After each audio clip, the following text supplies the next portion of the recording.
Hello, everyone, and welcome back to Indiana Air Guns.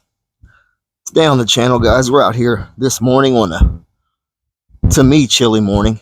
It's probably right around 60, 65 degrees, maybe a little more as it's warmed up here within the last few minutes, but definitely on the chillier side. Anyway, I was sitting out here the other day and had a couple pests in the backyard that I was trying to run off, and I didn't have a rifle down here. All I had was the Beeman P17. I had put the rail and the red dot on here. I used to run the red dot by itself. It actually broke the little plastic pick rail that it sits on. I kind of threw the gun to the side because I'm horrible with these irons, and I have tried to work and tried to find different pellets that it liked, and I just eventually gave up, and it just started collecting dust. And then one day I was cleaning up. I was actually looking for my trigger pull gauge. Shout out to my buddy Rod over there at Illinois Air Guns. And I ran across this rail, and I thought, man, is that 11 to 22? And sure enough, it was. I threw the red dot on here, and man, everything else has been history. Thank God for giving me my pistol back.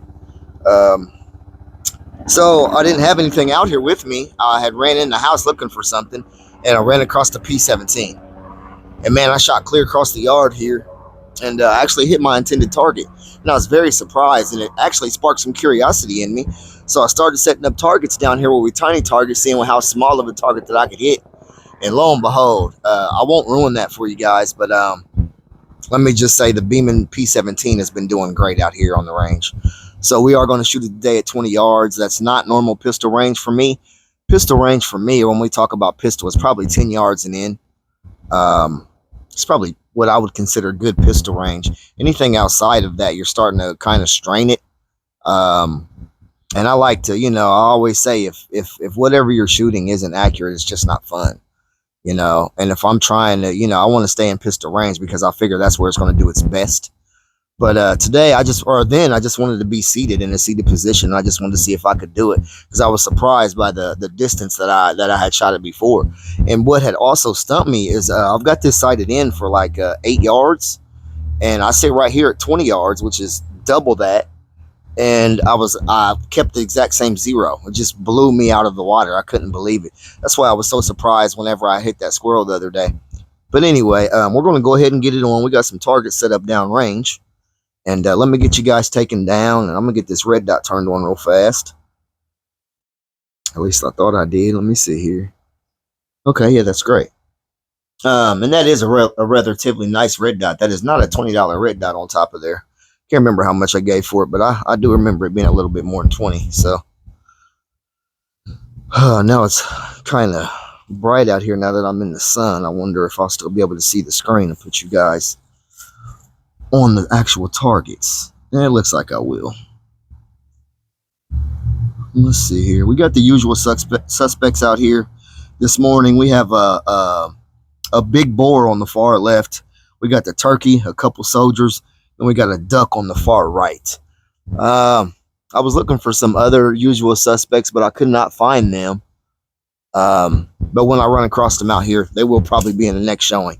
So this isn't exactly a tiny targets, but I can hardly see those at 20 without a scope. So this is going to be interesting shooting this with the red dot. I have done this before. Like I said, I was just surprised at how easily the Beeman handled that. So today we do have the Apollo 8.48 grain hollow point out, and it doesn't seem to mind these. I don't think it was the favorite pellets. I think the Meister Kugelin 7.0s have definitely taken that spot. So we're going to start on, let's just take out one of those soldiers. See what happens. Let's start there. And this will be free-handed, by the way. And that red dot is way too bright. So let's turn that down to its lowest setting there. Okay, so we'll take this one in the middle. My glasses are filthy. I think I was weed eating in these the other day, and I never cleaned them up. Let me see if I can do something about that real quick. Gentlemen, I do apologize. I appreciate you bearing with me. But yeah, these glasses are just it's too much. It's already enough of a distraction trying to shoot it outside of pistol range, and then having to do everything absolutely perfect, and to have my glasses because I had something on them ruin that. I'd rather just take a second. Again, it's not too serious, guys. We're just out here messing around, but this ammo that we shoot does cost money, and I like to be using it in a decent manner. So I will be two-handing this. I will be free-handed, so I won't be leaning or rested on anything. I am in a seated position.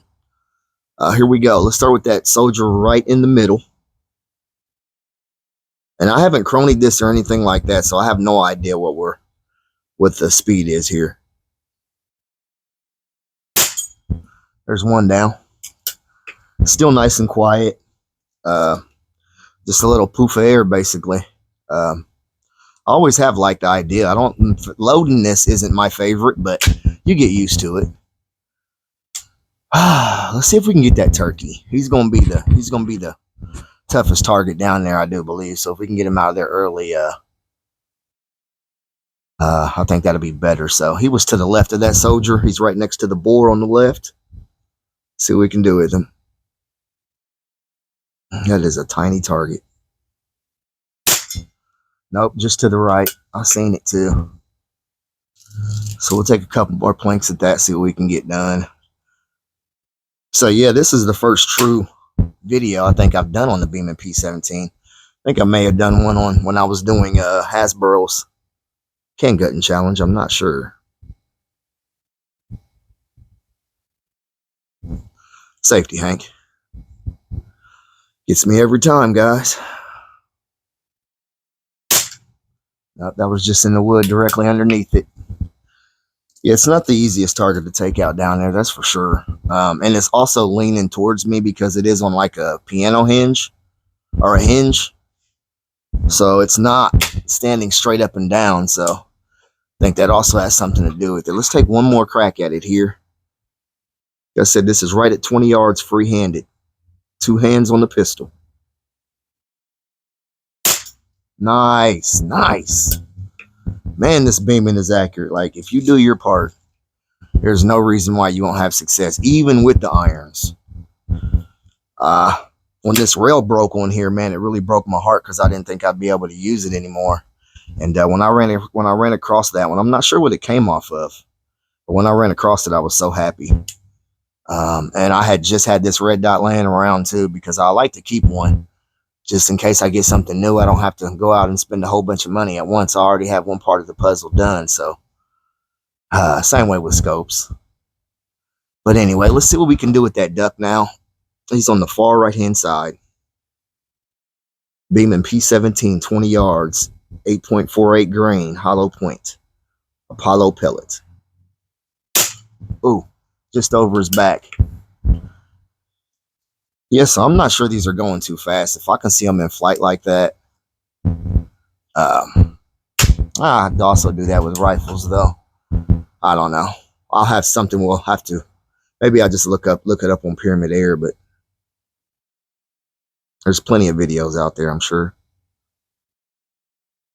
Let's go to that duck on the right.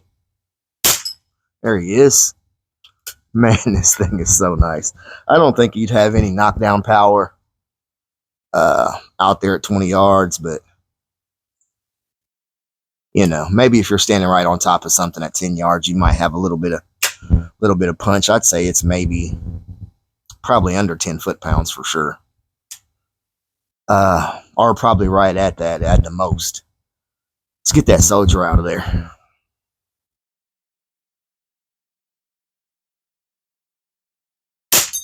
Yes, sir. That was a direct hit. That was probably my best shot yet there. Really enjoyed that one.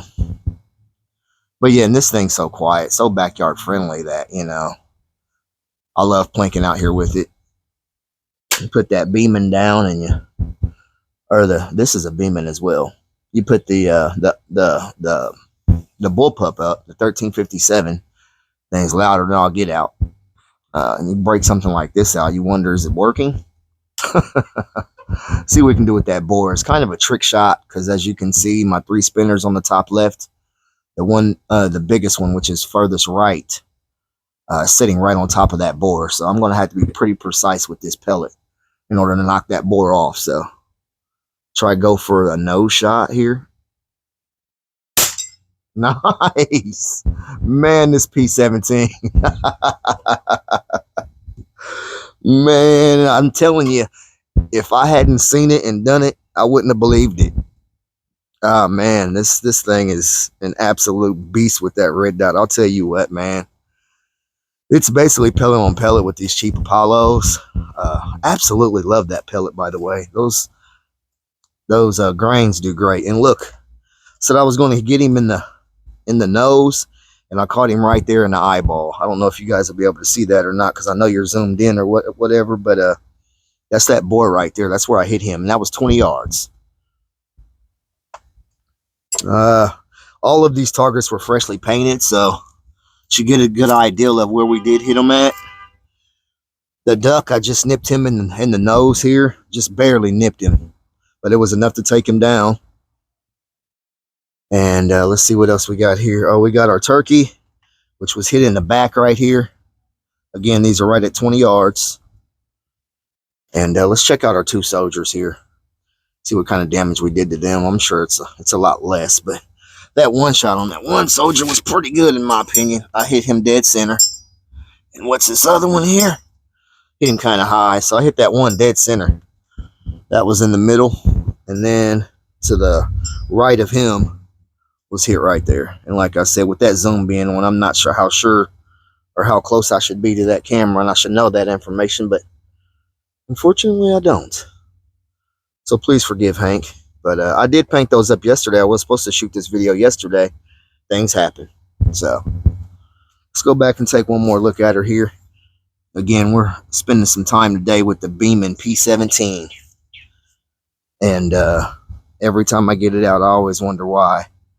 You know, I let it sit so long. Shout out goes out to the Diana Bandit, man. Absolute little beast right there. Do not underestimate that thing.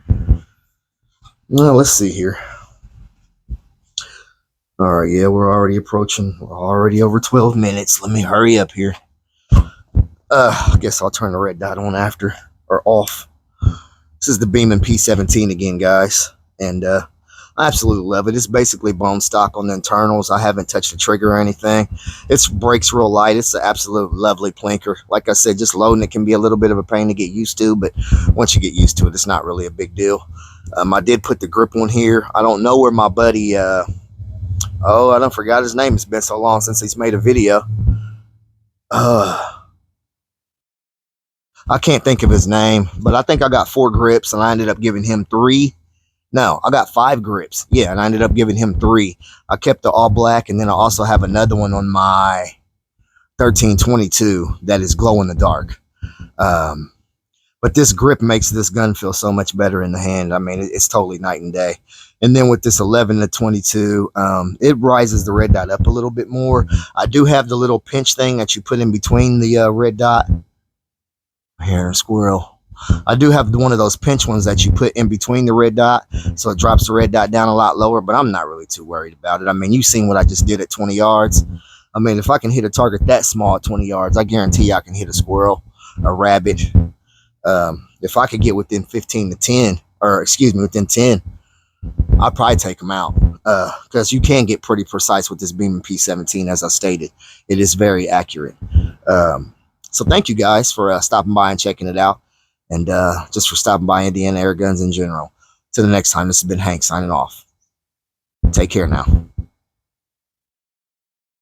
Cheers.